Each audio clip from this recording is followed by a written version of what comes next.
the League of Women Voters is proud to present this presidential debate. Our moderator is Howard K. Smith. Thank you, Mrs. Heinerfeld.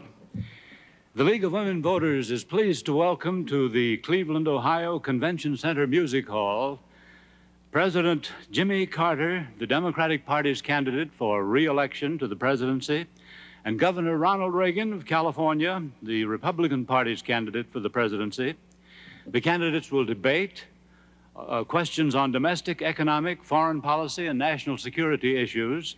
The questions are going to be posed by a panel of distinguished journalists who are here with me. They are Marvin Stone, the editor of the U.S. News and World Report, Harry Ellis, national correspondent of the Christian Science Monitor, William Hilliard, assistant managing editor of the Portland Oregonian, Barbara Walters, correspondent, ABC News. The ground rules for this, as agreed by you gentlemen, are these. Each panelist down here will ask a question, the same question, to each of the two candidates. After the two candidates have answered, a panelist will ask follow-up questions to try to sharpen the answers. The candidates will then have an opportunity each to make a rebuttal. That will constitute the first half of the debate, and I will state the rules for the second half later on. Some other rules: the candidates are not permitted to bring prepared notes to the podium, but are permitted to make notes during the debate. If the candidates exceed the allotted time agreed on, I will reluctantly but certainly interrupt. We ask the convention center audience here to abide by one ground rule: please do not applaud or express approval or disapproval during the debate. Now, based on a toss of the coin, Governor Reagan will respond to the first question from Marvin Stone. Governor, as you're well aware, the question of war and peace has emerged as a central issue in this campaign. In the give and take of recent weeks, President Carter has been criticized for responding late to aggressive Soviet impulses, for insufficient buildup of our armed forces, and a paralysis in dealing with Afghanistan and Iran. You have been criticized for being all too quick to advocate the use of lots of muscle, military action, to deal with foreign crises. Specifically, what are the differences between the two of you on the uses of American military power? I don't know what the differences might be because I don't know what Mr. Carter's policies are. I do know what he has said about mine. And I'm only here to tell you that I believe with all my heart that our first priority must be world peace, and that use of force is always and only a last resort when everything else has failed, and then only with regard to our national security. Now, I believe also that this meeting, this mission, this responsibility for preserving the peace, which I believe is a responsibility peculiar to our country, that we cannot shirk our responsibility as the leader of the free world because we're the only one that can do it. And therefore, the burden of maintaining the peace falls on us. And to maintain that peace requires strength. America has never gotten in a war because we were too strong. We can get into a war by letting events get out of hand as they have in the last 3.5 years under the foreign policies of this administration, of Mr. Carter's, until we're faced each time with a crisis. And good management in preserving the peace requires that we control the events and try to intercept before they become a crisis. But I have seen 4 wars in my lifetime. I'm a father of sons. I have a grandson. I don't ever want to see another generation of young Americans bleed their lives into sandy beachheads in the Pacific or rice paddies and jungles in Asia or the muddy, bloody battlefields of Europe. Mr. Stone, do you have a follow-up question for the governor? Yes, Governor, we've been hearing that the defense buildup that you would associate yourself with would cost tens of billions of dollars more than is now contemplated. And assuming that the American people are ready to bear this cost, they nevertheless keep asking the following question. How do you reconcile huge increases in military outlays with your promise of substantial tax cuts and of balancing the budget, which in this fiscal year, one that just ended, ran more than $60 billion in the red? Well, Mr. Stone, I have submitted an economic plan that I've worked out in concert with a number of fine economists in this country, all of whom approve it and believe that over a 5-year projection, this plan can permit the extra spending for needed refurbishing of our defensive posture, that it can provide for a balanced budget by 1983, if not earlier, and that we can afford, along with the cuts that I have proposed in government spending, we can afford the tax cuts I have proposed, and probably mainly because Mr. Carter's economic policy has built into the next 5 years and on beyond that a tax increase that would be taking $86 billion more next year out of the people's pockets than was taken this year. And my tax cut does not come close to eliminating that $86 billion increase. I'm only reducing the amount of the increase. In other words, what I'm talking about is not putting government back to getting less money than government's been getting, but simply cutting the increase in spending. The same question now goes to President Carter. President Carter, would you like to have the question repeated?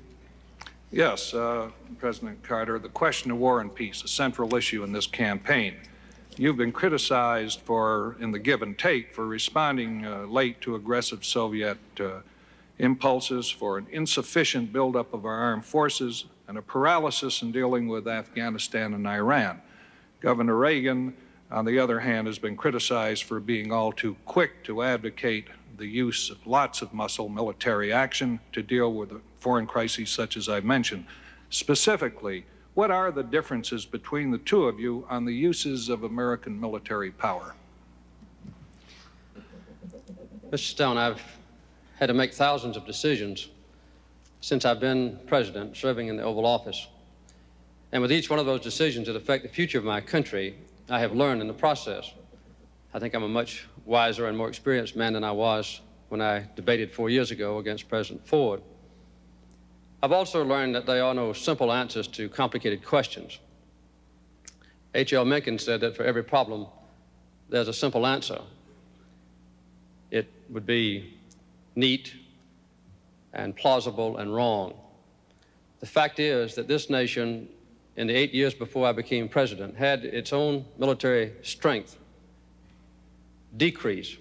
7 out of 8 years, the budget commitments for defense went down, 37% in all. Since I've been in office, we've had a steady, carefully planned, methodical, but very effective increase in our commitment for defense. But what we've done is to use that enormous power and prestige and military strength of the United States to preserve the peace. We've not only kept peace for our own country, but we've been able to extend the benefits of peace to others. In the Middle East, we've worked for a peace treaty between Israel and Egypt successfully, and have tied ourselves together with Israel and Egypt in a common defense capability. This is a very good step forward for our nation's security, and we'll continue to do as we've done in the past. I might also add that there are decisions that are made in the Oval Office by every president which are profound in nature. There are always troubled spots in the world, and how those troubled areas are addressed by a president alone in that Oval Office affects our nation directly. The involvement of the United States and also our American interest. That is a basic decision that has to be made so frequently by every president who serves. That's what I've tried to do successfully by keeping our country at peace. Mr. Stone, do you have a follow-up? Yes, I would like to be a little more specific on the use of military power, and let's talk about one area for a moment. Under what circumstances would you use military forces to deal with, for example, a shutoff of Persian Oil Gulf, if that should occur, or to counter a Russian expansion beyond Afghanistan into either Iran or Pakistan? I ask this question in view of charges that we are woefully unprepared to project sustained, and I emphasize the word sustained power in that part of the world. Mr. Stone, in my State of the Union address earlier this year, I pointed out that any threat to the stability or security of the Persian Gulf would be a threat to the security of our own country. In the past, we've not had an adequate military presence in that region. Now we have two major carrier task forces. We have access to facilities in 5 different areas of that region. And we've made it clear that working with our allies and others, that we are prepared to address any foreseeable eventuality which might interrupt commerce with that crucial area of the world. But in doing this, we have made sure that we address this question peacefully, not injecting American military forces into combat, but letting the strength of our nation be felt in a beneficial way. This, I believe, has assured that our interests will be protected in the Persian Gulf region, as we've done in the Middle East and throughout the world. Governor Reagan, you have a minute to comment or rebut. Well, yes, I question the figure about the decline in defense spending under the 2 previous administrations in the preceding 8 years to this administration. I would call to your attention that we were in a war that wound down during those 8 years, which of course made a change in military spending because of turning from war to peace. I also would like to point out that Republican presidents in those years, faced with a Democratic majority in both houses of the Congress, found that their requests for defense budgets were very often cut. Now, Gerald Ford left a 5-year projected plan for a military buildup to restore our defenses, and President Carter's administration reduced that by 38%, cut 60 ships out of the Navy building program that had been proposed, and stopped the B-1, delayed the cruise missile, stopped the production line for the Minuteman missile, stopped the Tridents, or delayed the Trident submarine, and now is planning a mobile military force that can be delivered to various spots in the world, which does make me question his assaults on whether I am the one that is quick to look for use of force. President Carter, you have the last word on this question. Well, there are various elements of defense. One is to control nuclear weapons, which I hope we'll get to later on, because that's the most important single issue in this campaign. Another one is how to address troubled areas of the world. I think habitually, Governor Reagan has advocated the injection of military forces into troubled areas, when I and my predecessors, both Democrats and Republicans, have advocated resolving those troubles and those difficult areas of the world peacefully, diplomatically, and through negotiation. In addition to that, the buildup of military forces is good for our country because we've got to have military strength in order to preserve the peace. But I'll always remember that the best weapons are the ones that are never fired in combat, and the best soldier is one who never has to lay his life down on the field of battle. Strength is imperative for peace, but the two must go hand in hand. Thank you, gentlemen. The next question is from Harry Ellis to President Carter. Mr. President, when you were elected in 1976, the Consumer Price Index stood at 4.8%. It now stands at more than 12%. Perhaps more significantly, the nation's broader underlying inflation rate has gone up from 7 to 9%. Now, a part of that was due to external factors beyond U.S. control, notably the more than doubling of oil prices by OPEC last year. Because the United States remains vulnerable to such external shocks, can inflation, in fact, be controlled? If so, what measures would you pursue in a second term? Again, it's important to put the situation into perspective. In 1974, we had a so-called oil shock, wherein the price of OPEC oil was raised to an extraordinary degree. We had an even worse oil shock in 1979. In 1974, we had the worst recession, the deepest and most penetrating recession since the Second World War. The recession that resulted this time was the briefest we've had since the Second World War. In addition, we've brought down inflation. Early this year, the first quarter, we did have a very severe inflation pressure brought about by the OPEC price increase. It averaged about 18% the first quarter of this year. The second quarter, we had dropped it down to about 13%. The most recent figures, the last 3 months of the third quarter of this year, the inflation rate is 7%. Still too high, but it illustrates very vividly that in addition to providing an enormous number of jobs, 9 million new jobs in the last 3.5 years, that the inflationary threat is still urgent on us. I noticed that Governor Reagan recently mentioned the Reagan-Kemp-Roth proposal, which his own running mate, George Bush, described as voodoo economics, and said that it would result in a 30% inflation rate. And Business Week, which is not a Democratic publication, said that this Reagan-Kemp-Roth proposal, and I quote them, I think, was completely irresponsible and would result in inflationary pressures which would destroy this nation. So our proposals are very sound and very carefully considered to stimulate jobs, to improve the industrial complex of this country, to create tools for American workers, and at the same time would be anti-inflationary in nature. So to add 9 million new jobs, to control inflation, and to plan for the future with the energy policy now intact as a foundation is our plan for the years ahead. Mr. Ellis, do you have a follow-up question from Mr. Carter? Yes, Mr. President, you have mentioned the creation of 9 million new jobs. At the same time, the unemployment rate still hangs high, as does the inflation rate. Now, I wonder, can you tell us what additional policies you would pursue in a second administration in order to try to bring down that inflation rate? And would it be an act of leadership to tell the American people they're going to have to sacrifice to adopt a leaner lifestyle for some time to come? Yes, we have demanded that the American people sacrifice, and they've done very well. As a matter of fact, we are importing today about 1/3 less oil from overseas than we did just a year ago. We've had a 25% reduction since the first year I was in office. At the same time, as I said earlier, we have added about 9 million net new jobs in that period of time, a record never before achieved. Also, the new energy policy has been predicated on two factors. One, conservation, which requires sacrifice, and the other one, increase in production of American energy, which is going along very well. More coal this year than ever before in history. More oil and gas wells drilled this year than ever before in history. The new economic revitalization program that we have in mind, which will be implemented next year, would result in tax credits, which would let business invest in new tools and new factories to create even more new jobs, about 1 million in the next 2 years. And we also have planned a youth employment program, which would encompass 600,000 jobs for young people. This has already passed the House, now has an excellent prospect to pass the Senate. Now, the same question goes to Governor Reagan. Governor Reagan, would you like to have the question repeated?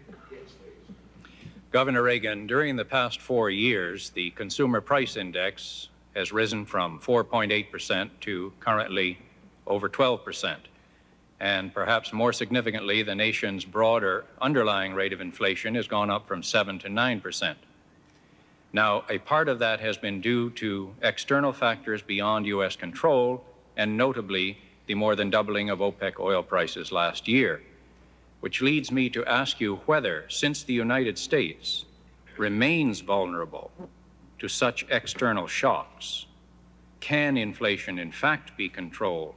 If so, specifically, what measures would you pursue?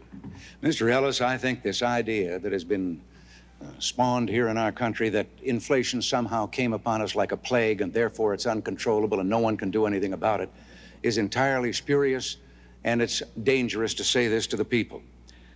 When Mr. Carter became president, inflation was 4.8%, as you said. It had been cut in two by President Gerald Ford. It is now running at 12.7%. President Carter also has spoken of the new jobs created. Well, we always, with the normal growth in our country and increase in population, increase the number of jobs. But that can't hide the fact that there are 8 million men and women out of work in America today, and 2 million of those lost their jobs in just the last few months. Mr. Carter had also promised that he would not use unemployment as a tool to fight against inflation. And yet his 1980 economic message stated that we would reduce productivity and gross national product and increase unemployment in order to get a handle on inflation, because in January, at the beginning of the year, it was more than 18%. Since then, he has blamed to the people for inflation OPEC. He's blamed the Federal Reserve System. He has blamed the lack of productivity of the American people. He has then accused the people of living too well, and that we must share in scarcity, we must sacrifice and get used to doing with less. We don't have inflation because the people are living too well. We have inflation because the government is living too well. And the last statement, just a few days ago, was a speech to the effect that we have inflation because government revenues have not kept pace with government spending. I see my time is running out here. I'll have to get this down very fast. Yes, you can lick inflation by increasing productivity and by decreasing the cost of government to the place that we have balanced budgets and are no longer grinding out printing press money, flooding the market with it because the government is spending more than it takes in. And my economic plan calls for that. The president's economic plan calls for increasing the taxes to the point that we finally take so much money away from the people that we can balance the budget in that way. But we will have a very poor nation and a very unsound economy if we follow that path. Follow up, Mr. Ellis. Yes, you have centered on cutting government spending in what you have just said about your own policies. You have also said that you would increase defense spending. Specifically, where would you cut government spending if you were to increase defense spending and also cut taxes so that presumably federal revenues would shrink? Well, most people, when they think about cutting government spending, they think in terms of eliminating necessary programs or wiping out some service that government is supposed to perform. I believe that there is enough extravagance and fat in government. As a matter of fact, one of the secretaries of HEW under Mr. Carter testified that he thought there was $7 billion worth of fraud and waste in welfare and in the medical programs associated with it. We've had the General Accounting Office estimate that there is probably tens of billions of dollars that is lost in fraud alone, and they have added that waste adds even more to that. We have a program for a gradual reduction of government spending based on these theories, and I have a task force now that has been working on where those cuts could be made. I'm confident that it can be done and that it will reduce inflation because I did it in California. And inflation went down below the national average in California when we returned money to the people and reduced government spending. President Carter. Governor Reagan's proposal, the Reagan-Kemp-Roth proposal, is one of the most highly inflationary ideas that ever has been presented to the American public. He would actually have to cut government spending by at least $130 billion in order to balance the budget under this ridiculous proposal. I noticed that his task force is working for his future plans, had some of their ideas revealed in the Wall Street Journal this week.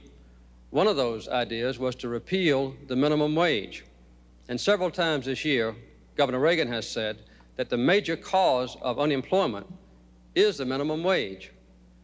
This is a heartless kind of approach to the working families of our country, which is typical of many Republican leaders in the past, but I think has been accentuated under Governor Reagan.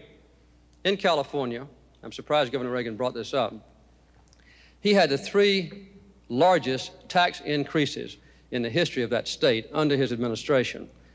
He more than doubled state spending while he was governor, 122% increase, and had between a 20 and 30% increase in the number of employees. Sorry to interrupt, in Mr. California. Carter. Thank you, sir. It's Governor Reagan has the last word on this question. Yes. The figures that the president has just used about California is a distortion of the situation there, because while I was governor of California, our spending in California increased less per capita than the spending in Georgia while Mr. Carter was governor of Georgia in the same 4 years. The size of government increased only 1/6 in California of what it increased in proportion to population in Georgia. And the idea that my tax cut proposal is inflationary, I would like to ask the president, why is it inflationary to let the people keep more of their money and spend it the way they'd like, and it isn't inflationary to let him take that money and spend it the way he wants? I wish that question need not be rhetorical, but it must be because we run out of time on that. Now, the third question to Governor Reagan from William Hilliard. Yes, Governor Reagan, the decline of our cities has been hastened by the continual rise in crime, strained race relations, the fall in the quality of public education, the persistence of abnormal poverty in a rich nation, and a decline in the services to the public. The signs seem to point toward a deterioration that could lead to the establishment of a permanent underclass in the cities. What specifically would you do in the next 4 years to reverse this trend? I have been talking to a number of congressmen who have much the same idea that I have, and that is that in the inner city areas, that in cooperation with local government and with national government, and using tax incentives and in cooperation with the private sector, that we have development zones. Let the local entity, the city, declare this particular area based on the standards of the percentage of people on welfare, unemployed, and so forth in that area. And then through tax incentives, induce the creation of businesses providing jobs and so forth in those areas. The elements of government through these tax incentives, for example, a business that would not have for a period of time an increase in the property tax reflecting its development of the unused property that it was making, wouldn't be any loss to the city because the city isn't getting any tax from that now. And there would simply be a delay. And on the other hand, many of the people that would then be given jobs are presently wards of the government, and it wouldn't hurt to give them a tax incentive because that wouldn't be costing government anything either. I think there are things to do in this regard. I stood in the South Bronx on the exact spot that President Carter stood on in 1977. You have to see it to believe it. It looks like a bombed-out city. Great gaunt skeletons of buildings, windows smashed out, painted on one of them, unkept promises, on another despair. And this was the spot at which President Carter had promised that he was going to bring in a vast program to rebuild this department. There are this area, there are whole blocks of land that are left bare, just bulldozed down flat. And nothing has been done, and they are now charging to take tourists through there to see this terrible desolation. I talked to a man just briefly there who asked me one simple question: do I have reason to hope that I can someday take care of my family again? Nothing has been done. Follow up, Mr. Hilliard? Yes, Governor Reagan. Blacks and other non-whites are increasing in numbers in our cities. Many of them feel that they are facing a hostility from whites that prevents them from joining the economic mainstream of our society.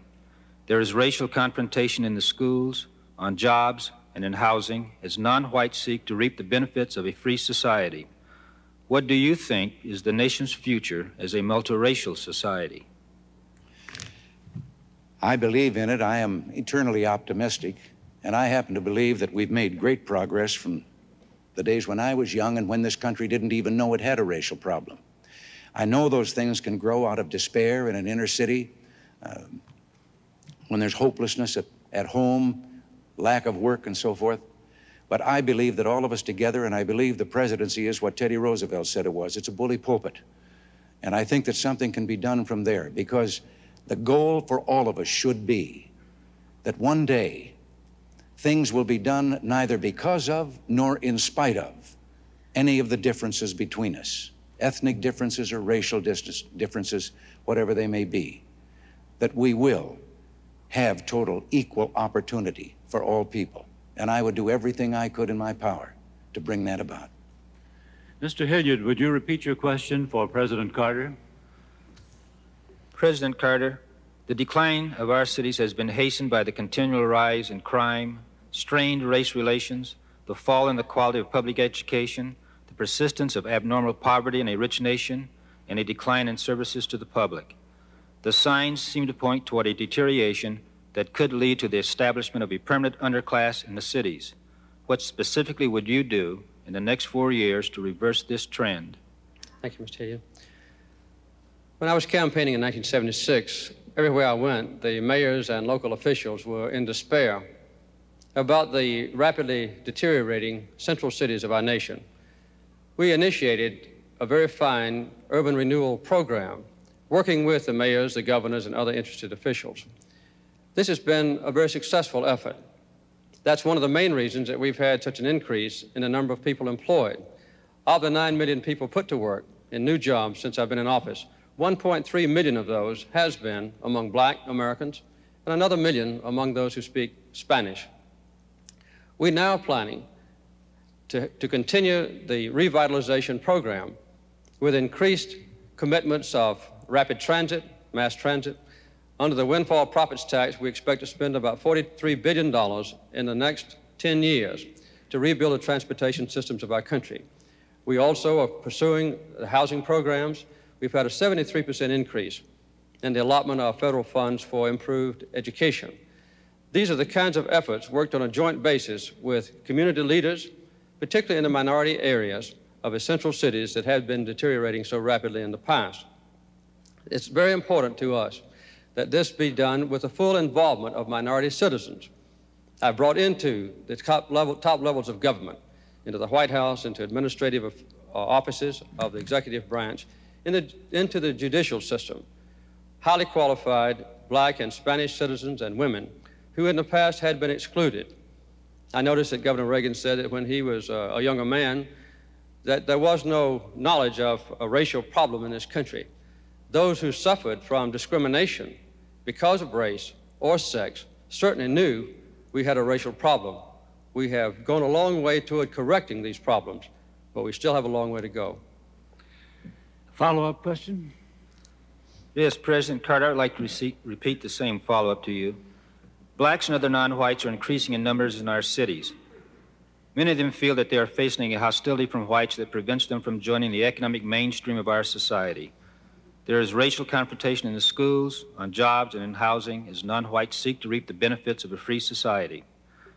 What is your assessment of the nation as a future and multiracial society? Ours is a nation of refugees, a nation of immigrants. Almost all of our citizens came here from other lands and now have hopes which are being realized for a better life, preserving their ethnic commitments, their family structures, their religious beliefs, preserving their relationships with their relatives in foreign countries, but still forming themselves together in a very coherent society, which gives our nation its strength. In the past, those minority groups have often been excluded from participation in the affairs of government. Since I've been president, I've appointed, for instance, more than twice as many black federal judges as all previous presidents in the history of this country. I've done the same thing in the appointment of women and also Spanish-speaking Americans, to involve them in administration of government and a feeling that they belong to the societal structure that makes decisions in the judiciary and in the executive branch is a very important commitment, which I am trying to realize and will continue to do so in the future. Governor Reagan, you have a minute for rebuttal. Yes, the president talks of government programs, and they have their place. But as governor, when I was at that end of the line and receiving some of these grants for government programs, I saw that so many of them were dead end. They were public employment for these people who really want to get out into the private job market where there are jobs with a future. Now, the president spoke a moment ago about that I was against the minimum wage.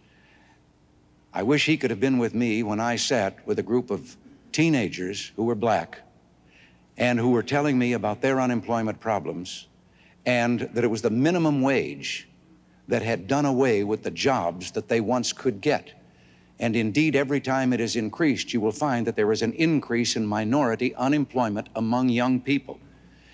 And therefore, I have been in favor of a separate minimum for them.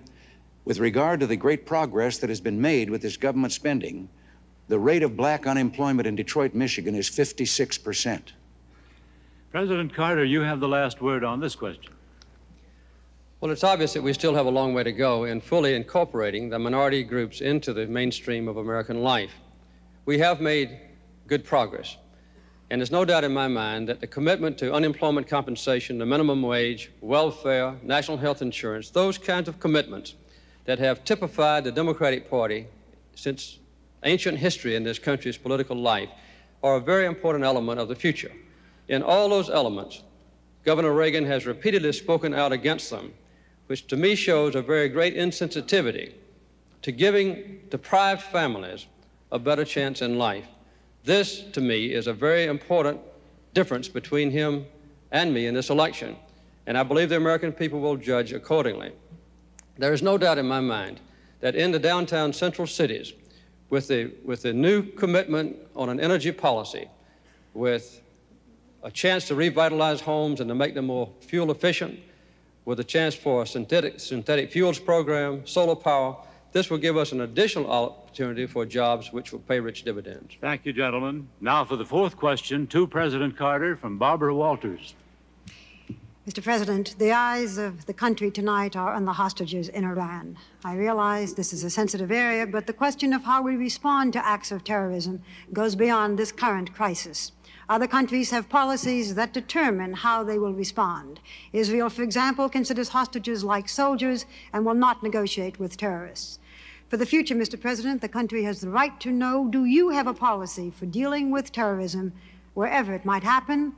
And what have we learned from this experience in Iran that might cause us to do things differently if this or something similar happens again? Barbara, one of the blights on this world is the threat and the activities of terrorists. At one of the recent economic summit conferences between myself and the other leaders of the Western world, we committed ourselves to take strong action against terrorism. Airplane hijacking was one of the elements of that commitment. There is no doubt that we have seen in recent years, in recent months, additional acts of violence against Jews in France and, of course, against those who live in Israel by the PLO and other terrorist organizations. Ultimately, the most serious terrorist threat is if one of those radical nations who believe in terrorism as a policy should have atomic weapons. Both I and all my predecessors have had a deep commitment to controlling the proliferation of nuclear weapons in countries like Libya or Iraq. We have even alienated some of our closest trade partners because we have insisted upon the control of the spread of nuclear weapons to those potentially terrorist countries. When Governor Reagan has been asked about that, he makes a very disturbing comment that non-proliferation or the control of the spread of nuclear weapons is none of our business. And when he was asked specifically recently about Iraq, he said there's nothing we can do about it. This ultimate terrorist threat is the most fearsome of all, and it's part of a pattern where our country must stand firm to control terrorism of all kinds. Ms. Walters, a follow-up? Yes. While we are discussing policy, had Iran not taken American hostages, I assume that in order to preserve our neutrality, we would have stopped the flow of spare parts and vital war materials once war broke out between Iraq and Iran. Now we're offering to lift the ban on such goods if they let our people come home. Doesn't this reward terrorism, compromise our neutrality, and possibly antagonize nations now friendly to us in the Middle East? We will maintain our position of neutrality in the Iran and Iraq war. We have no plans to sell additional material or goods to Iran that might be of a warlike nature. When I made my decision to stop all trade with Iran as a result of the taking of our hostages, I announced then and have consistently maintained since then that if the hostages are released safely, that we would make delivery on those items which Iran owns, which they have bought and paid for. Also, that the frozen Iranian assets would be released. That's been a consistent policy, one I intend to carry out. Would you repeat the question now for Governor Reagan, please, Ms. Walters? Yes. Governor, the eyes of the country tonight remain on the hostages in Iran, but the question of how we respond to acts of terrorism goes beyond this current crisis. There are other countries that have policies that determine how they will respond. Israel, for example, considers hostages like soldiers and will not negotiate with terrorists. For the future, the country has the right to know, do you have a policy for dealing with terrorism wherever it might happen? And what have we learned from this experience in Iran that might cause us to do things differently if this or something similar should happen again? Barbara, you've asked that question twice. I think you ought to have at least one answer to it. I have been accused lately of having a secret plan with regard to the hostages. Now, this comes from an answer that I've made at least 50 times during this campaign to the press, which is that the question would be, have you any ideas of what you would do if you were there? And I said, well, yes. And I think that anyone that's seeking this position, as well as other people probably, have thought to themselves, what about this, what about that? These are just ideas of what I would think of if I were in that position and had access to the information in which I would know all the options that were open to me. I have never answered the question, however, second, the one that says, well, tell me, what are some of those ideas? First of all, I would be fearful that I might say something that was presently underway or in negotiations and thus expose it and endanger the hostages. And sometimes I think some of my ideas might involve quiet diplomacy where you don't say in advance or say to anyone what it is you're thinking of doing. Your question is difficult to answer because in the situation right now, no one wants to say anything that would inadvertently delay in any way the return of those hostages if there is a chance of their coming home soon, or that might cause them harm. What I do think should be done, once they are safely here with their families and that tragedy is over, and we've endured this humiliation for just lacking 1 week of a year now, then I think it is time for us to have a complete investigation as to the diplomatic efforts that were made in the beginning, why they have been there so long, and when they come home, what did we have to do in order to bring that about? What arrangements were made? And I would suggest that Congress should hold such an investigation. In the meantime, I'm going to continue praying that they'll come home. Follow-up question? Well, I would like to say that neither candidate answered specifically the question of a specific policy for dealing with terrorism, but I will ask Governor Reagan a different follow-up question. You've had suggested that there would be no Iranian crisis had you been president, because we would have given firmer support to the Shah. But Iran is a country of 37 million people who were resisting a government they regarded as dictatorial. My question is not whether the Shah's regime was preferable to the Ayatollahs, but whether the United States has the power or the right to try to determine what form of government any country will have, and do we back unpopular regimes whose major merit is that they are friendly to the United States? The degree of unpopularity of a regime, when the choice is total authoritarianism, totalitarianism, I should say, in the alternative government, makes one wonder whether you are being helpful to the people. And we've been guilty of that. Because someone didn't meet exactly our standards of human rights, even though they were an ally of ours, instead of trying patiently to persuade them to change their ways, we have, in a number of instances, aided a revolutionary overthrow which results in complete totalitarianism instead for those people. And I think that this is a kind of a hypocritical policy when at the same time we're maintaining a détente with the one nation in the world where there are no human rights at all, the Soviet Union.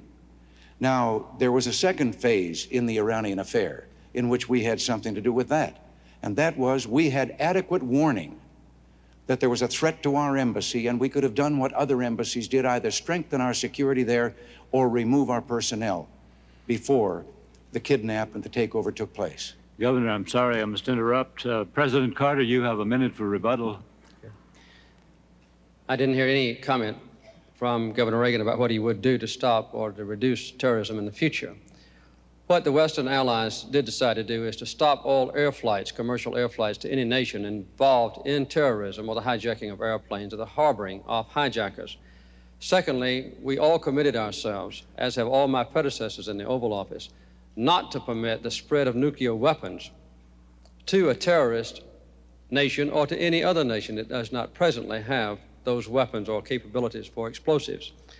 Third, not to make any sales of material or weapons to a nation which is involved in terrorist activities. And lastly, not to deal with the PLO until and unless the PLO recognizes Israel's right to exist and recognizes UN Resolution 242 as a basis for Middle East peace. These are a few of the things to which our nation is committed, and we will continue with these commitments. Governor Reagan, you have the last word on that question. Yes, I have no quarrel whatsoever with the things that have been done, because I believe it is high time that the civilized countries of the world made it plain that there is no room worldwide for terrorism. There will be no negotiation with terrorists of any kind. And while I have a last word here, I would like to correct a misstatement of fact by the President. I have never made the statement that he suggested about nuclear proliferation, and nuclear proliferation or the trying to halt it would be a major part of a foreign policy of mine. Thank you, gentlemen. That is the first half of the debate. Now the rules for the second half, quite simple. They're only complicated when I explain them. In second half, the panelists with me will have no follow-up questions. Instead, after the panelists have asked a question the candidates have answered, each of the candidates will have 2 opportunities to follow up, to question, to rebut, or just to comment on his opponent's statement. Governor Reagan will respond in this section to the first question from Marvin Stone. Governor Reagan, arms control. The president said it was the single most important issue. Both of you have expressed the desire to end the nuclear arms race with Russia, but by methods that are vastly different. You suggest that we scrap the SALT II treaty already negotiated and intensify the buildup of American power to induce the Soviets to sign a new treaty, one more favorable to us. Yes. President Carter, on the other hand, says he will again try to convince a reluctant Congress to ratify the present treaty on the grounds it's the best we can hope to get. Now, both of you cannot be right. Will you tell us why you think you are? Yes, I think I'm right because I believe that we must have a consistent foreign policy, a strong America, and a strong economy. And then, as we build up our national security to restore our margin of safety, we at the same time try to restrain the Soviet buildup, which has been going forward at a rapid pace and for quite some time. The SALT II treaty was the result of negotiations that Mr. Carter's team entered into after he had asked the Soviet Union for a discussion of actual reduction of nuclear strategic weapons. And his emissary, I think, came home in 12 hours with having heard a very definite niet. But taking that one no from the Soviet Union, we then went back into negotiations on their terms because Mr. Carter had canceled the B-1 bomber, delayed the MX, delayed the Trident submarine, delayed the cruise missile, shut down the missile man, the Minuteman missile production line, and whatever other things that might have been done. The Soviet Union sat at the table knowing that we had gone forward with unilateral concessions without any reciprocation from them whatsoever. Now, I have not blocked the SALT II treaty, as Mr. Carter and Mr. Mondale suggest that I have. It has been blocked by a Senate in which there is a Democratic majority. Indeed, the Senate Armed Services Committee voted 10-0 with 7 abstentions against the SALT II treaty and declared that it was not in the national security interests of the United States, besides which it is illegal, because the law of the land passed by Congress says we cannot accept a treaty in which we are not equal. And we're not equal in this treaty for one reason alone. Our B-52 bombers are considered to be strategic weapons. Their backfire bombers are not. Governor, I have to interrupt you at that point. The time's up for that. But the same question now to President Carter. Yes, President Carter, both of you have expressed the desire to end the nuclear arms race with Russia, but through vastly different methods. The governor suggests we scrap the SALT II treaty, which you negotiated in Vienna, signed in Vienna, intensify the buildup of American power to induce the Soviets to sign a new treaty, one more favorable to us. You, on the other hand, say you will again try to convince a reluctant Congress to ratify the present treaty on the grounds it is the best we can hope to get from the Russians. You cannot both be right. Will you tell us why you think you are? Yes, I'd be glad to. Inflation, unemployment, the cities, all very important issues, but they pale into insignificance in the life and duties of a president when compared with the control of nuclear weapons. Every president who has served in the Oval Office since Harry Truman has been dedicated to the proposition of controlling nuclear weapons, to negotiate with the Soviet Union, balanced, controlled, observable, and then reducing levels of atomic weaponry. There is a disturbing pattern in the attitude of Governor Reagan. He has never supported any of those arms control agreements. The limited test ban, SALT I, nor the anti-ballistic missile treaty, nor the Vladivostok treaty negotiated with the Soviet Union by President Ford, and now he wants to throw into the wastebasket a treaty to control nuclear weapons on a balanced and equal basis between ourselves and the Soviet Union, negotiated over a 7-year period by myself and my 2 Republican predecessors. The Senate has not voted yet on the Strategic Arms Limitation Treaty. There have been preliminary skirmishings in the committees of the Senate, but the treaty has never come to the floor of the Senate for either a debate or a vote. It's understandable that a senator in the preliminary debates can make an irresponsible statement or maybe an ill-advised statement. You've got 99 other senators to correct that mistake, if it is a mistake. But when a man who hopes to be president says, take this treaty, discard it, do not vote, do not debate, do not explore the issues, do not finally capitalize on this long negotiation, that is a very dangerous and disturbing thing. Governor Reagan, you have an opportunity to rebut that. Yes, I'd like to respond very much. First of all, the Soviet Union, if I have been critical of some of the previous agreements, it's because we've been out-negotiated for quite a long time. And they have managed, in spite of all of our attempts at arms limitation, to go forward with the biggest military buildup in the history of man. Now, to suggest that because 2 Republican presidents tried to pass the SALT treaty, that puts them on its side, I would like to say that President Ford, who was within 90% of a treaty that we could be in agreement with when he left office, is emphatically against this SALT treaty. I would like to point out also that senators like Henry Jackson and Hollings of South Carolina, they are taking the lead in the fight against this particular treaty. I am not talking of scrapping. I am talking of taking the treaty back and going back into negotiations, and I would say to the Soviet Union, we will sit and negotiate with you as long as it takes to have not only legitimate arms limitation, but to have a reduction of these nuclear weapons to the point that neither one of us represents a threat to the other. That is hardly throwing away a treaty and being opposed to arms limitation. President Carter? Yes. Governor Reagan is making some very misleading and disturbing statements. He not only advocates the scrapping of his treaty, and I don't know that these men that he quotes are against the treaty in its final form, but he also advocates the possibility, he said it's been a missing element, of playing a trump card against the Soviet Union of a nuclear arms race and insisting upon nuclear superiority by our own nation as a predication for negotiation in the future with the Soviet Union.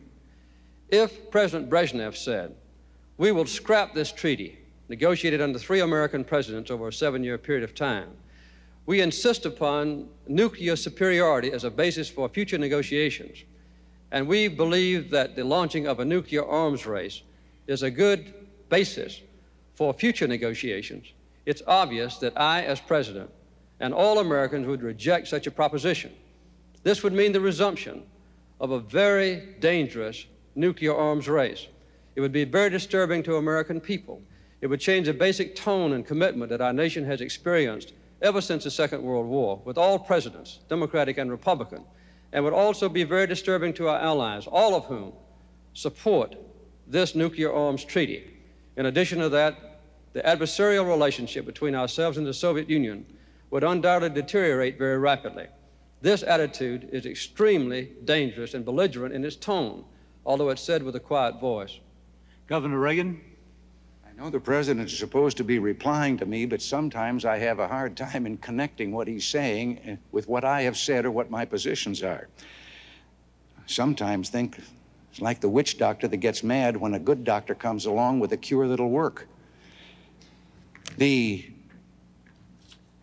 My point I have made already, Mr. President, with regard to negotiating, it does not call for nuclear superiority on the part of the United States. It calls for a mutual reduction of these weapons, as I say, to the point that neither of us can represent a threat to the other. And to suggest that the SALT II treaty that your negotiators negotiated was just a continuation and based on all of the preceding efforts by 2 previous presidents is just not true. It was a new negotiation because, as I say, President Ford was within about 10% of having a solution that could be acceptable. And I think our allies would be very happy to go along with a fair and verifiable SALT agreement. President Carter, you have the last word on this question. I think to close out this discussion, it would be better to put into perspective what we're talking about. I had a discussion with my daughter Amy the other day before I came here to ask her what the most important issue was. She said she thought nuclear weaponry. And the control of nuclear arms. This is a formidable force. Some of these weapons have 10 megatons of explosion. If you put 50 tons of TNT in each one of railroad cars, you would have a carload of TNT, a trainload of TNT stretching across this nation. That's one major war explosion in a warhead. We have thousands, equivalent of megaton or million tons of TNT warheads. The control of these weapons is the single major responsibility of a president. And to cast out this commitment of all presidents because of some slight technicalities that can be corrected is a very dangerous approach. We have to go to another question now from Harry Ellis to President Carter. Mr. President, as you have said, Americans, through conservation, are importing much less oil today than we were even a year ago. Yet, U.S. dependence on Arab oil as a percentage of total imports is today much higher than it was at the time of the 1973 Arab oil embargo. And for some time to come, the loss of substantial amounts of Arab oil could plunge the U.S. into depression. Now, this means that a bridge must be built out of this dependence. Can the United States develop synthetic fuels and other alternative energy sources without damage to the environment? And will this process mean steadily higher fuel bills for American families? I don't think there's any doubt that in the future, the cost of oil is going to go up. What I've had as a basic commitment since I've been as president is to reduce our dependence on foreign oil. It can only be done in two ways. One, to conserve energy, to stop the waste of energy, and secondly, to produce more American energy. We've been very successful in both cases. We've now reduced the importing of foreign oil in the last year alone by 1/3. We imported today 2 million barrels of oil less than we did the same day just a year ago. This commitment has been opening up a very bright vista for our nation in the future, because with the windfall profits tax as a base, we now have an opportunity to use American technology and American ability and American natural resources to expand rapidly the production of synthetic fuels, yes. To expand rapidly the production of solar energy, yes. And also to produce the conventional kinds of American energy. We will drill more oil and gas wells this year than any year in history. We'll produce more coal this year than any year in history. We are exporting more coal this year than any year in history.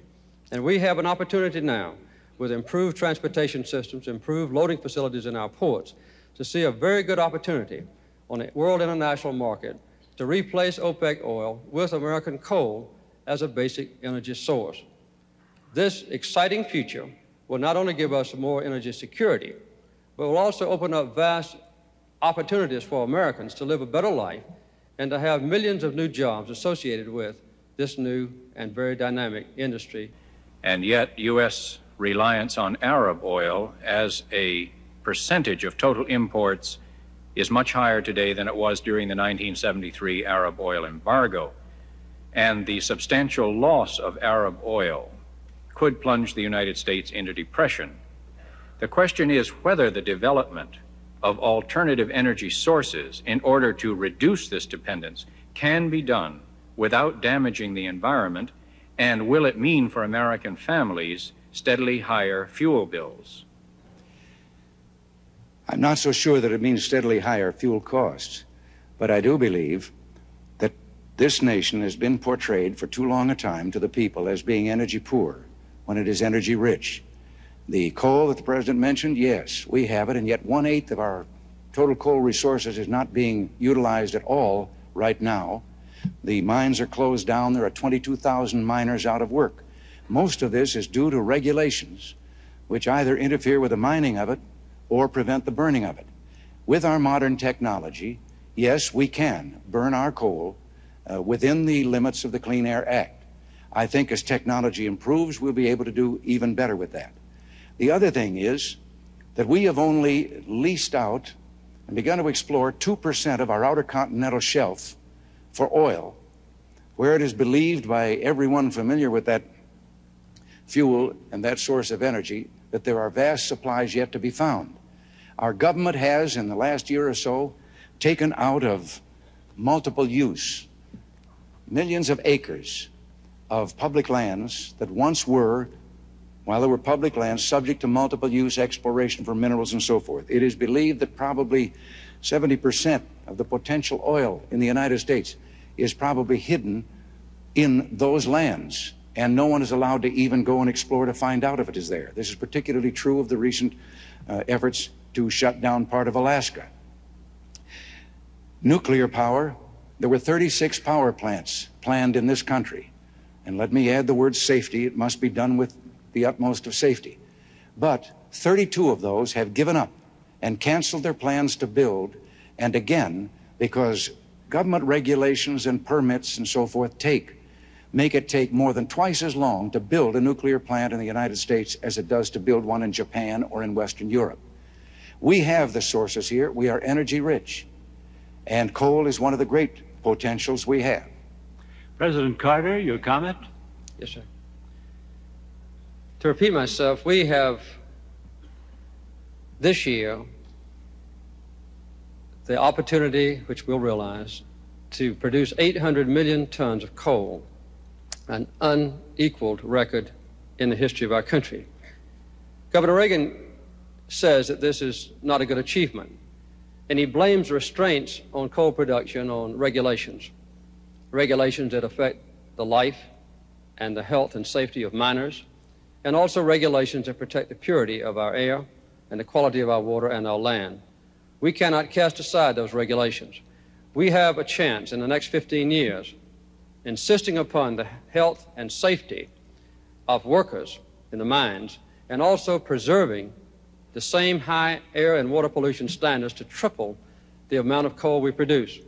Governor Reagan's approach to our energy policy, which has already proven its effectiveness, is to repeal or to change substantially the windfall profits tax, to return a major portion of $227 billion back to the oil companies, to do away with the Department of Energy, to short-circuit our synthetic fuels program, to put a minimal emphasis on solar power, to emphasize strongly nuclear power plants as a major source of energy in the future.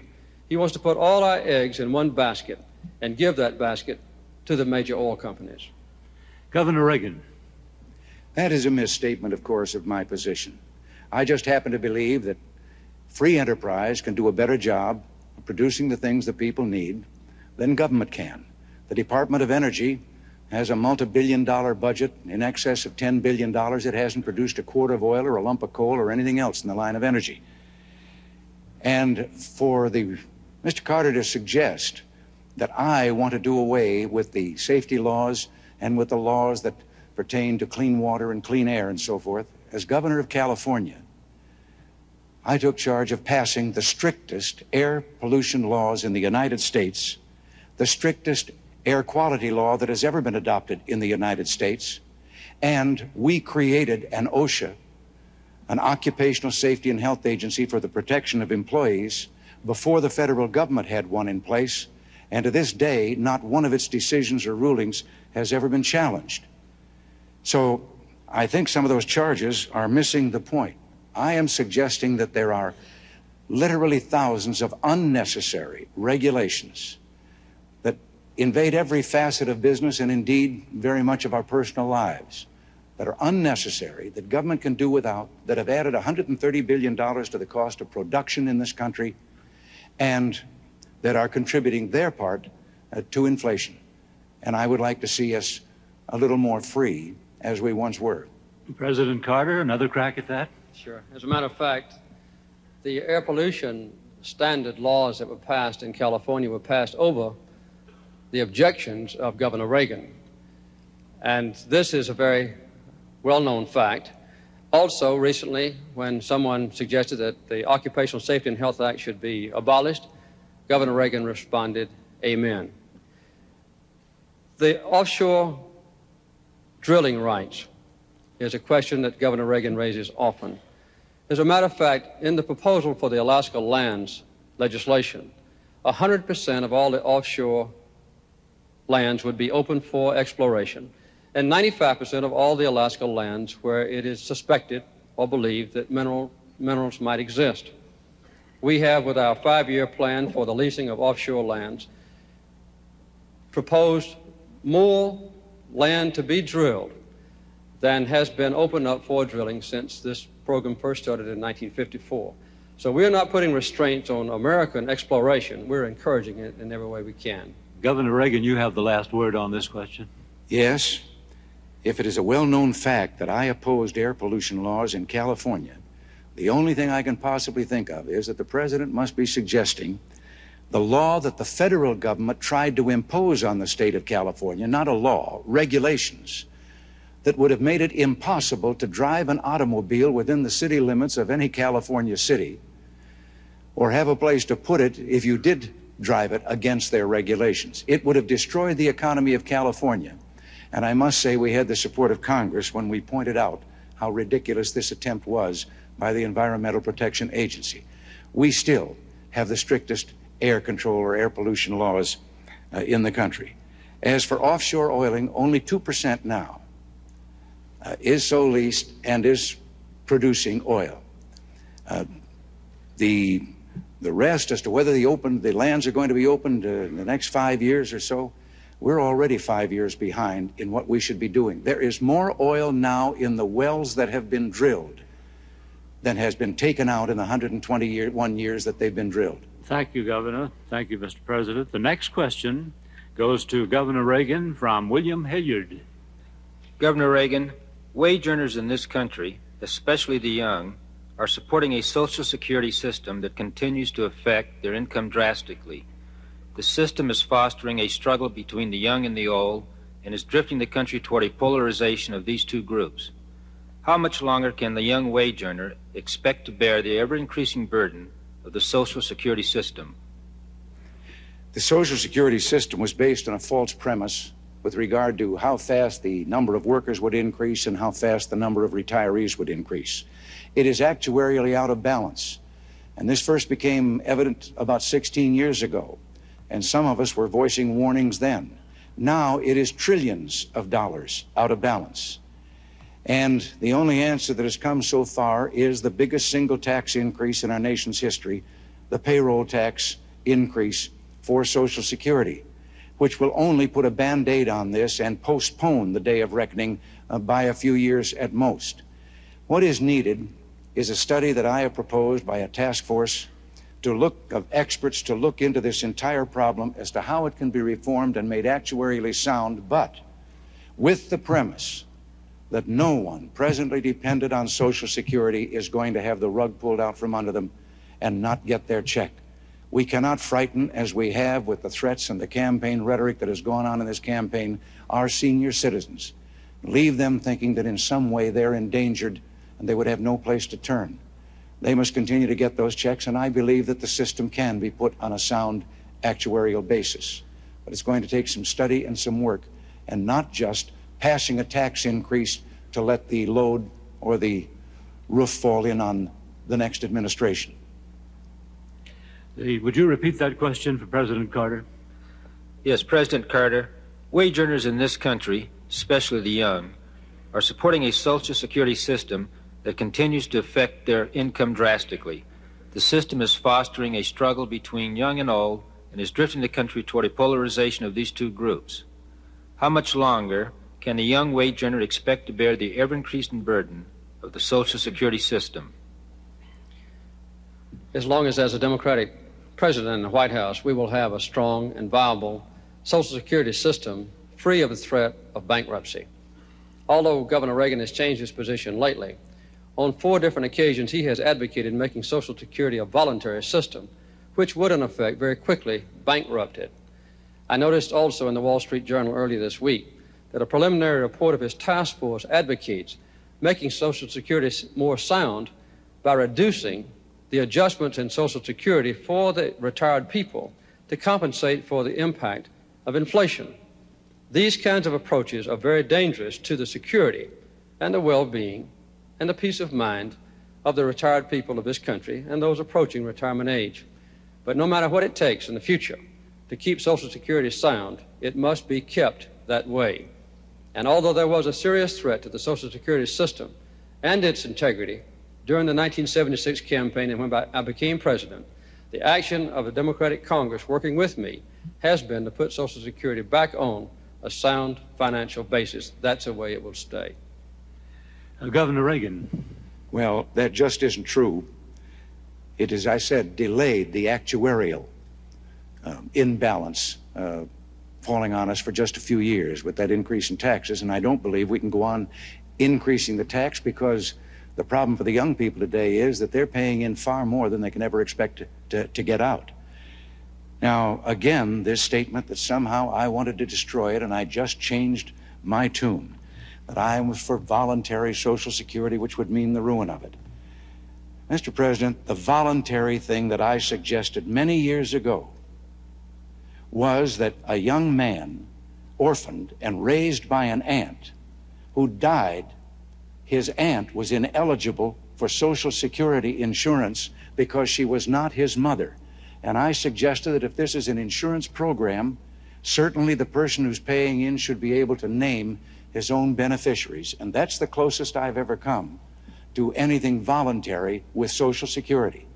I, too, am pledged to a Social Security program that will reassure these senior citizens of ours they're going to continue to get their money. There are some changes I'd like to make. I would like to make a change that discriminates in the regulations against a wife who works and finds that she then is faced with a choice between her father or her husband's benefits if he dies first, or what she has paid in, but it does not recognize that she has also been paying in herself and she is entitled to more than she presently can get. I'd like to change that. President Carter's rebuttal now. Right. These constant suggestions that the basic Social Security system should be changed does cause concern and consternation among the aged of our country. It's obvious that we should have a commitment to them, that Social Security benefits should not be taxed, and that there would be no peremptory change in the standards by which Social Security payments are made to the retired people. We also need to continue to index the Social Security payments so that if inflation rises, the Social Security payments would rise a commensurate degree, to let the buying power of the Social Security check continue intact. In the past, the relationship between Social Security and Medicare has been very important to provide some modicum of aid for senior citizens in the retention of health benefits. Governor Reagan, as a matter of fact, began his political career campaigning around this nation against Medicare. Now we have an opportunity to move toward national health insurance with an emphasis on the prevention of disease, an emphasis on outpatient care, not inpatient care, an emphasis on hospital cost containment to hold down the cost of hospital care for those who are ill, an emphasis on catastrophic health insurance, so that if a family is threatened with being wiped out economically because of a very high medical bill, then the insurance would help pay for it. These are the kind of elements of a national health insurance important to the American people. Governor Reagan, again, typically is against such a proposal. Governor? There you go again. When I opposed Medicare, there was another piece of legislation meeting the same problem before the Congress. I happened to favor the other piece of legislation and thought that it would be better for the senior citizens and provide better care than the one that was finally passed. I was not opposing the principle of providing care for them. I was opposing one piece of legislation as versus another. There is something else about Social Security, of course, that doesn't come out of the payroll tax. It comes out of the general fund that something should be done about. I think it's disgraceful that the disability insurance fund in Social Security finds checks going every month to tens of thousands of people who are locked up in our institutions for crime or for mental illness, and they are receiving disability checks from Social Security every month while a state institution provides for all of their needs and their care. President Carter, you have the last word on this question. I think this debate on Social Security, Medicare, national health insurance typifies as vividly as any other subject tonight the basic historical differences between the Democratic Party and the Republican Party. The allusions to basic changes in the minimum wage is another, and the deleterious comments that Governor Reagan has made about unemployment compensation. These commitments that the Democratic Party has historically made to the working families of this nation have been extremely important to the growth in their stature and in a better quality of life for them. I noticed recently that Governor Reagan frequently quotes Democratic presidents in his acceptance address and otherwise. I have never heard a candidate for president who is a Republican quote a Republican president. But when they get in office, they try to govern like Republicans. So it's good for the American people to remember there is a sharp, basic, historical difference between Governor Reagan and me on these crucial issues, also between the two parties that we represent. Thank you, Mr. President. Governor Reagan, we now go to another question. A question to President Carter by Barbara Walters. Thank you. You have addressed some of the major issues tonight, but the biggest issue in the minds of American voters is yourselves, your ability to lead this country. When many voters go into that booth just a week from today, they will be voting their gut instinct about you men. You've already given us your reasons why people should vote for you. Now, would you please tell us, for this, your final question, why they should not vote for your opponent, why his presidency could be harmful to the nation, and having examined both your opponent's record and the man himself, tell us his greatest weakness. Robert, reluctant as I am to say anything critical about Governor Reagan, I'll try to answer your question. First of all is the historical perspective that I've just described. This is a contest between a Democrat and the mainstream of my party, as exemplified by the actions that I've taken in the Oval Office the last 4 years, as contrasted with Governor Reagan, who in most cases does typify his party, but in some cases there is a radical departure by him from the heritage of Eisenhower and others. The most important, crucial difference in this election campaign, in my judgment, is the approach to the control of nuclear weaponry and the inclination to control or not to control the spread of atomic weapons to other nations that don't presently have it, particularly the terrorist nations. The inclination that Governor Reagan has exemplified in many troubled times since he's been running for president, I think since 1968, to inject American military forces in places like North Korea, to put a blockade around Cuba this year, or in some instances to project American forces into a fishing dispute against the small nation of Ecuador on the west coast of South America.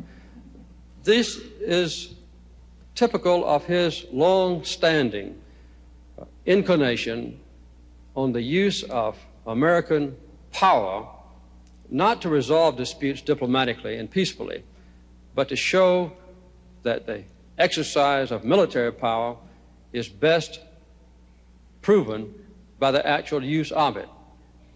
Obviously, no president wants war, and I certainly do not believe that Governor Reagan, if he were president, would want war.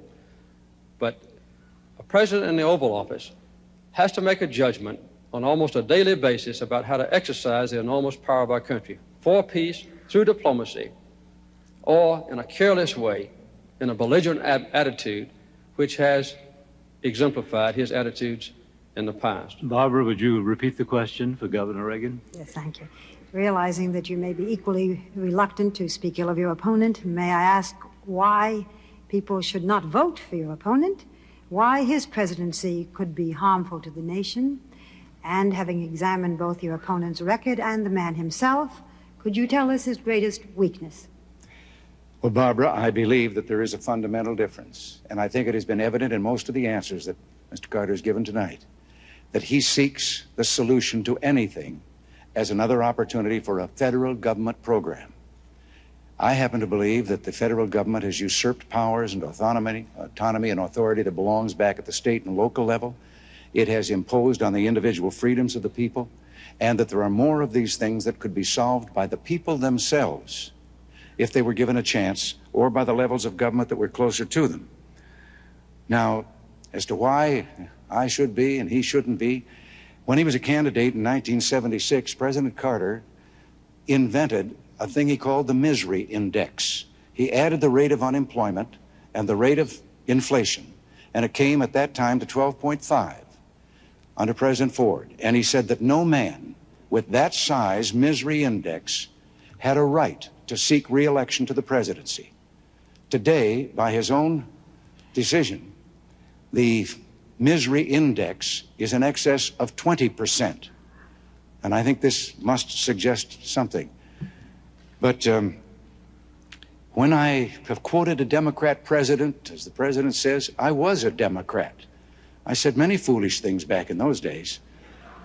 But the president that I quoted had made a promise, a Democrat promise. And I quoted him because it was never kept. And today, you would find that that promise is at the very heart of what republicanism represents in this country today. And that's why I believe there are going to be millions of Democrats that are going to vote with us this time around, because they too want that promise kept. It was a promise for less government and less taxes and more freedom for the people. President Carter. Yes. I mentioned the radical departure of Governor Reagan from the principles or ideals or historical perspective of his own party.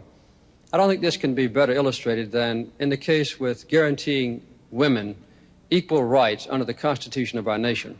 For 40 years, the Republican Party platforms called for guaranteeing women equal rights with a constitutional amendment. 6 predecessors of mine who served in the Oval Office called for this guarantee of women's rights. Governor Reagan and the new Republican Party has departed from this commitment, a very severe blow to the opportunity for women finally to correct discrimination under which they have suffered. When a man and a woman do the same amount of work, a man gets paid $1, a woman only gets paid 59 cents. And the Equal Rights Amendment only says that equality of rights shall not be abridged for women by the federal government or by the state governments. That's all it says. A simple guarantee of equality of opportunity, which typifies the Democratic Party and which is a very important commitment of mine, as contrasted with Governor Reagan's radical departure from the long-standing policies of his own party. Governor Reagan. Yes. Mr. President, once again, I happen to be against the amendment because I think the amendment will take this problem out of the hands of elected legislators and put it in the hands of unelected judges. I am for equal rights, and while you have been in office for 4 years and not one single state, and most of them have a majority of Democratic legislators, has added to the ratification or voted to ratify the Equal Rights Amendment, while I was governor more than 8 years ago, I found 14 separate instances where women were discriminated against in the body of California law, and I had passed and signed into law 14 statutes that eliminated those discriminations, including the economic ones that you have just mentioned, equal pay and so forth. I believe that if in all these years that we've spent trying to get the amendment, that we'd spent as much time correcting these laws as we did in California, and we were the first to do it. If I were president, I would also now take a look at the hundreds of federal regulations which discriminate against women and which go right on while everyone is looking for an amendment. I would have someone ride herd in those regulations, and we'd start eliminating those discriminations in the federal government against women. President Carter. Yes. Howard, I'm a Southerner, and I share the basic beliefs of my region about an excessive government intrusion into the private affairs of American citizens and also into the private affairs of the free enterprise system. One of the commitments that I made was to deregulate the major industries of this country. We've been remarkably successful with the help of the Democratic Congress. We've deregulated the air industry, the rail industry, the trucking industry, financial institutions, now working on the communications industry. In addition to that, I believe this element of discrimination is something that the South has seen so vividly as a blight on our region of the country, which has now been corrected. Not only racial discrimination, but discrimination against people that have to work for a living, because we have been trying to pick ourselves up by our bootstraps since the long Depression years and lead a full and useful life in the affairs of this country. We've made remarkable success. It's part of my consciousness and my commitment to continue this progress. So my heritage as a Southerner, my experience in the Oval Office, convinces me that what I've just described is a proper course for the future. Governor Reagan, yours is the last word. Well, my last word is again to say that we were talking about this very simple amendment in women's rights. And I make it plain again, I am for women's rights.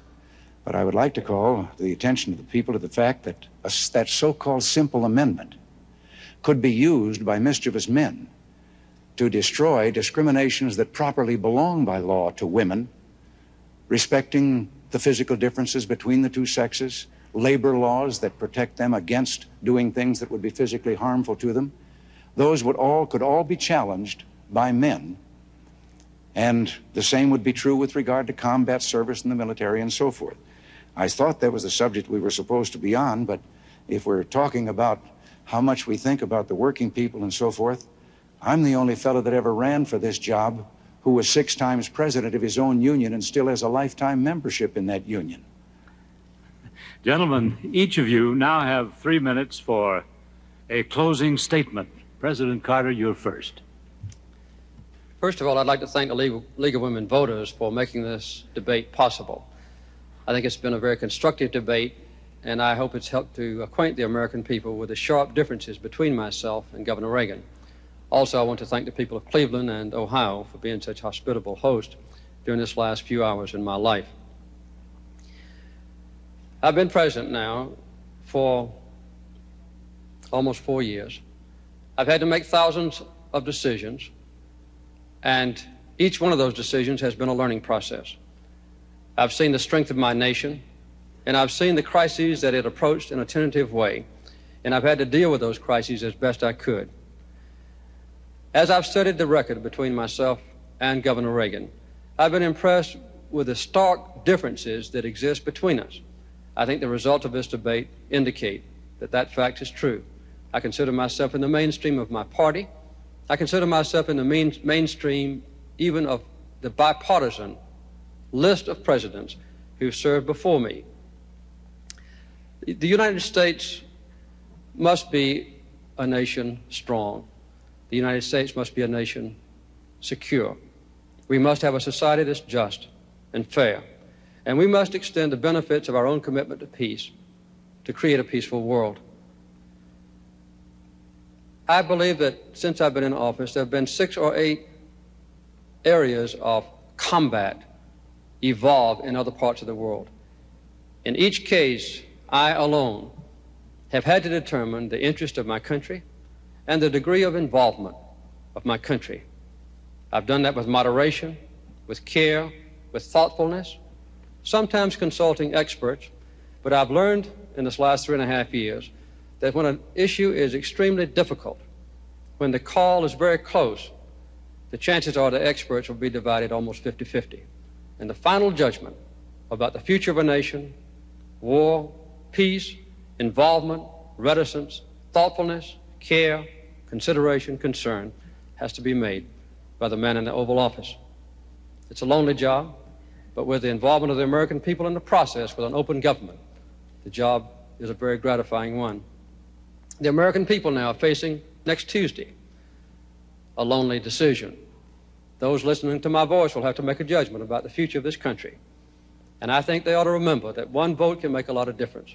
If one vote per precinct had changed in 1960, John Kennedy would never have been president of this nation. And if a few more people had gone to the polls and voted in 1968, Hubert Humphrey would have been president. Richard Nixon would not. There is a partnership involved. And our nation, to stay strong, to stay at peace, to raise high the banner of human rights, to set an example for the rest of the world, to let our deep beliefs and commitments be felt by others in all the nations, is my plan for the future. I ask the American people to join me in this partnership. Governor Reagan.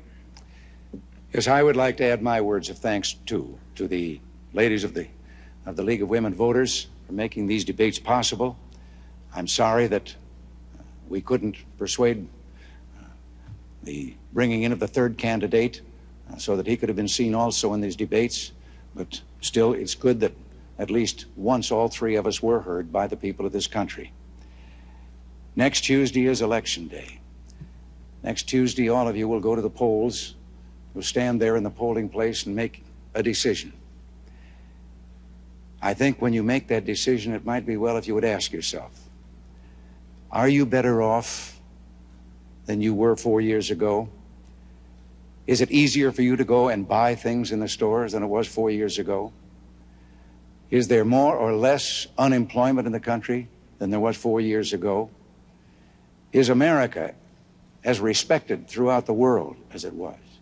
Do you feel that our security is as safe, that we're as strong as we were 4 years ago? And if you answer all of those questions yes, why then I think your choice is very obvious as to who you'll vote for.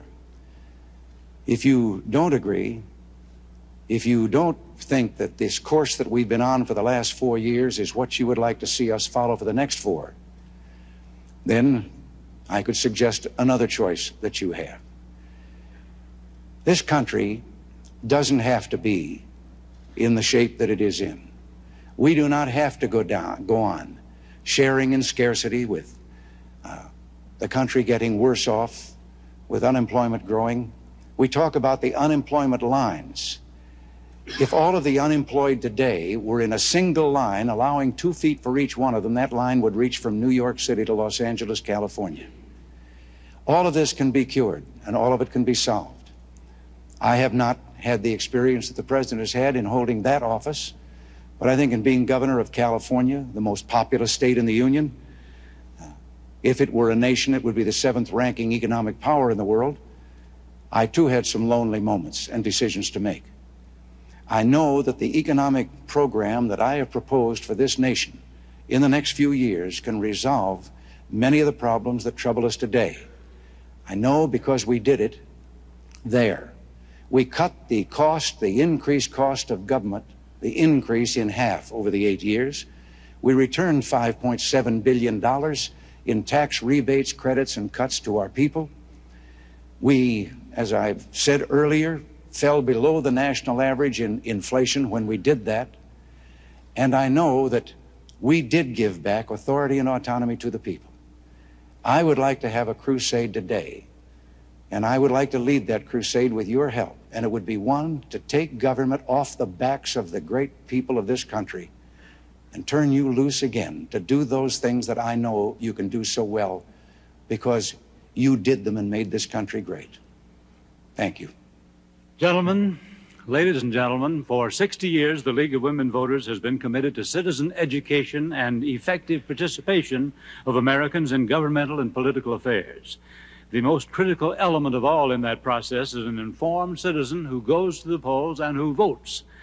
On behalf of the League of Women Voters now, I would like to thank President Carter and Governor Reagan for being with us in Cleveland tonight. And ladies and gentlemen, thank you and good night.